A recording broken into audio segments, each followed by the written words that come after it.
Well, I know I haven't been on the air for a while or making movies. Other things have taken precedence in life for the time being, but regardless, I have a whole stack of them to be making.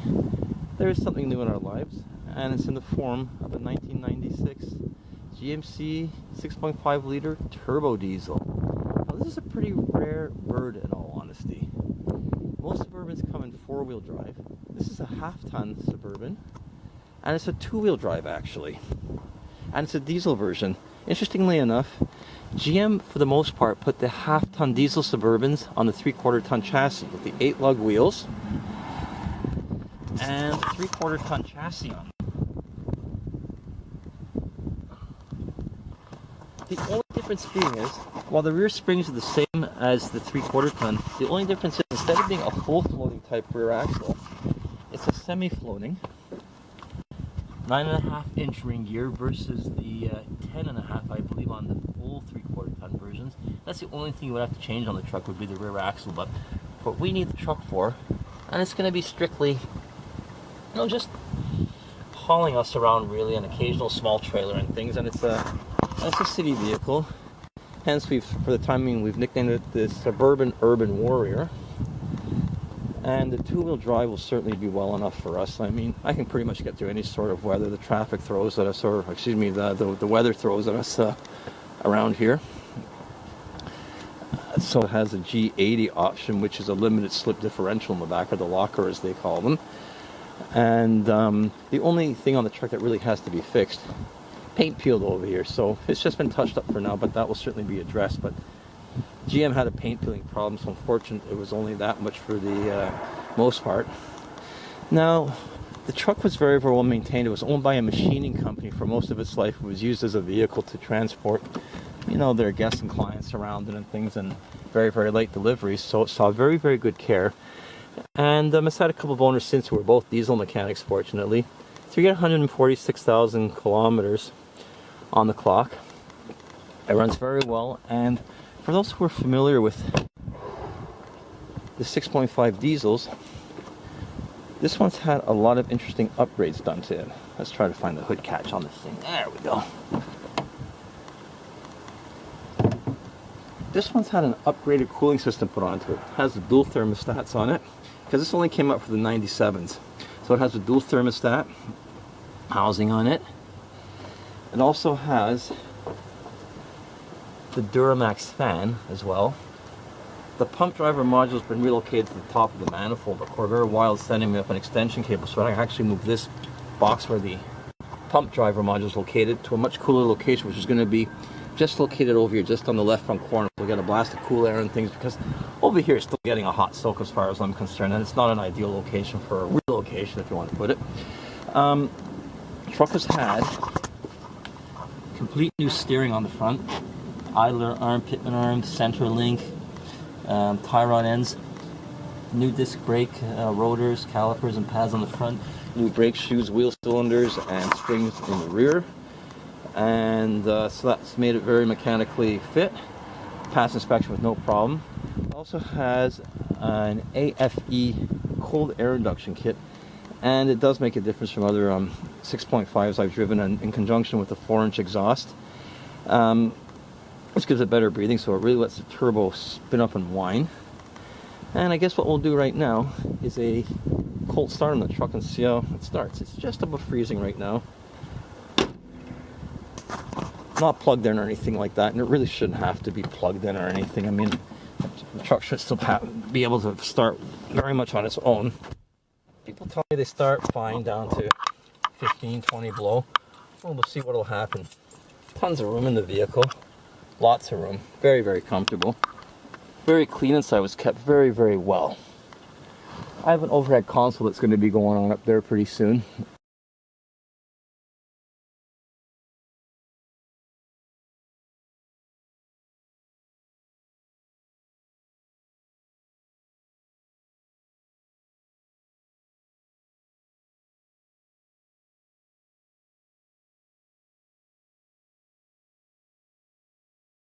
It's in the making. You have boost gauges. So yeah, you have the pyrometer for the exhaust and the boost gauge as well. Let's give her a cold start. Wait for the glow plug light to go out. Wait to start. Hear the fuel pump going, priming it up. Clackety clackety clack. And just a couple puffs of white smoke on there, which are perfectly normal for that, but it clears up right away. Maybe a new set of injectors in the spring will help the cause, but it certainly starts up all right. Only I'm not crazy about it. It has an aftermarket stereo in it. Let's see. Because if those of you who watch my movies know I'm pretty much of a stickler for OE. But this one still sounds pretty decent. Keep it low so I don't get YouTube or whatever saying that I've copied a song as a copyright infringement, but it's a very, very nice truck. We'll do a little bit of a drive and things like that later on when I can get somebody to hold the camera for me and things, and or I can find a way to do it safely. Probably put the GoPro on, but that's it. 1996. It's a C1500, but basically on a 2500 chassis. Very nice truck. It's quiet. It's smooth. I changed the transmission fluid when I got the truck, and I also changed the oil as well. It's always good to start with new fluids. Brake fluid's fresh, obviously, because it's had the brakes completely refurbished on it, so it's good to go. It also has air conditioning, which works. Has a trailer brake control, which came with it. Not that I know what I'll ever tow with it, but I'm sure I'll be called into doing help for friends and things like that. But it is a very, very clean vehicle. Anyway, we're happy with it. We like it.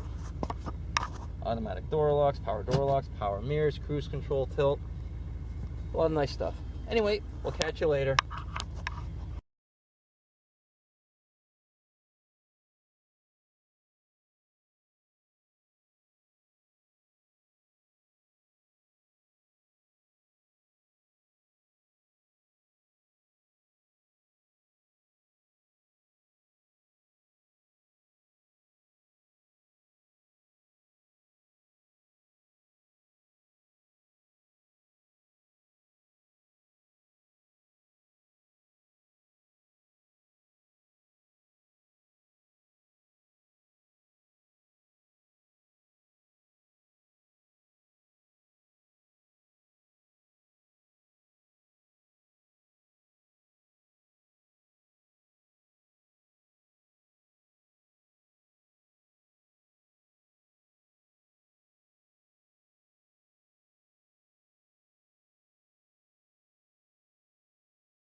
It should also be noted, forgot to mention, but I'm sure the more sharp-eyed of you folks saw, that underneath the truck it's been very, very well oiled.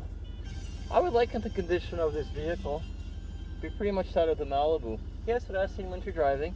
There's a couple of dabs of rust on the bottom here and there, but nothing structural, no holes or anything like that. And that's why we got it, because I was looking at a whole bunch of Suburbans. I've always wanted one. I used to have one. I don't know if I've mentioned it. I will do a video, or maybe I'll even excuse me, throw some pictures of my old truck that I had years ago in with the clip of this one.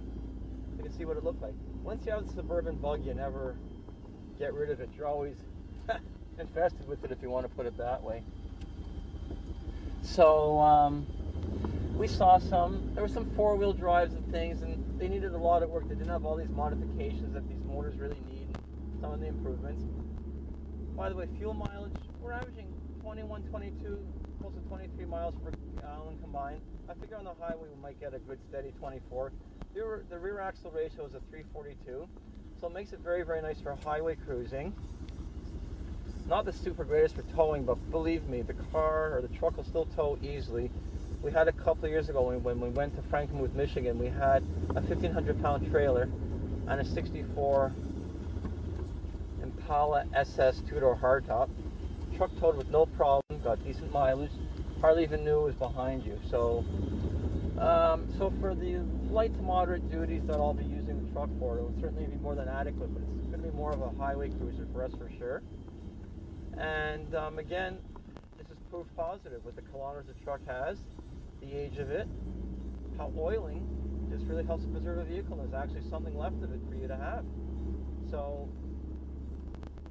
it's just, again, something very, very nice to have. It's just a nice little gadget.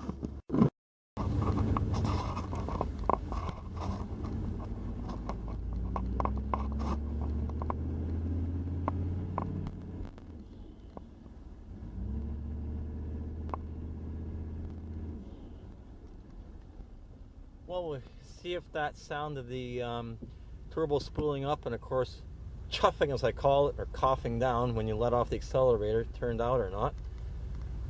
But fun ride. We'll enjoy this one. Totally different direction than our Vista Cruiser and our Malibu.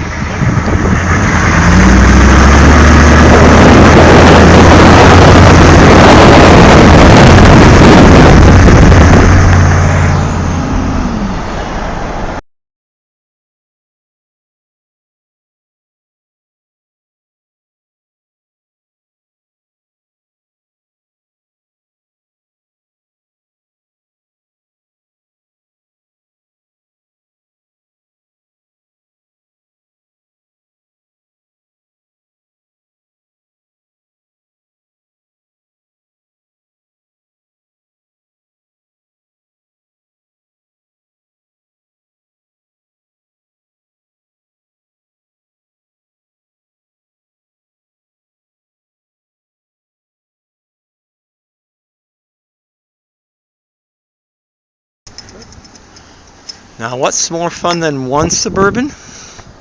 Two Suburbans. Twins.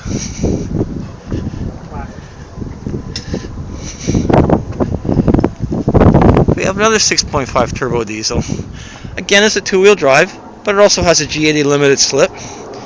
In all honesty, these things, when they're loaded up in the back, or even just as they are, they don't do too bad in snow for the urban environments. Obviously, you don't want to off-road with them, but if you're doing mostly towing trailers, as the owner over here does, it's just a ticket for you. So here we have another one. This one, the Chevrolet version, is one line higher up than mine, so it has a leather interior in it, which is going to be repaired. Unfortunately, leather didn't hold up too well in these trucks, it would seem. It's all going to be tidied up and cleaned up, but you got a very, very good deal on the truck, actually. Very, very solid. Again, I don't know what this smartphone is going to pick up underneath, but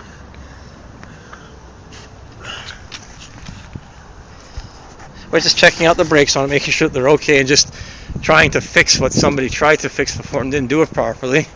They quickly threw a set of pads on, didn't lubricate the slides or anything on it, just threw them on. They took the time too to put in new slides and didn't lubricate them.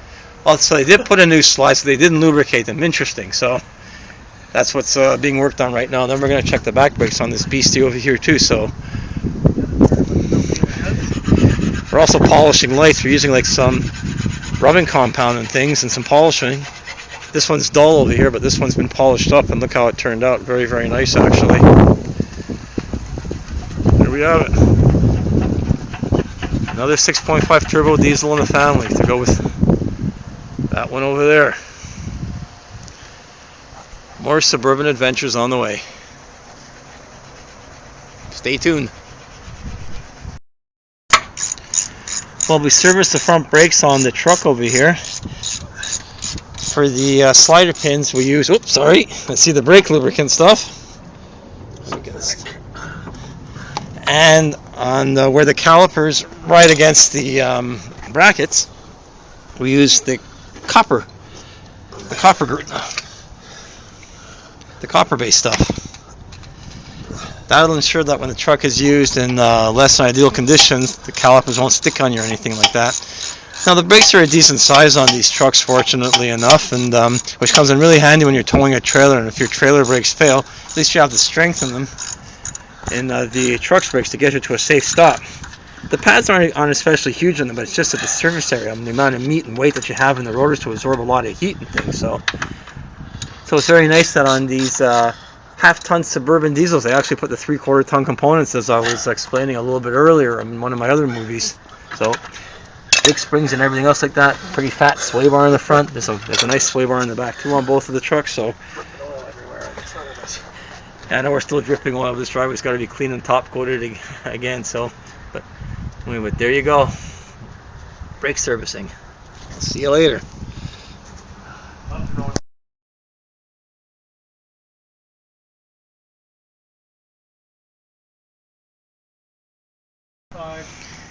And we're just about to get into adjusting and checking out the back brakes on these things. Again, like I said, the brakes are absolutely massive on these things.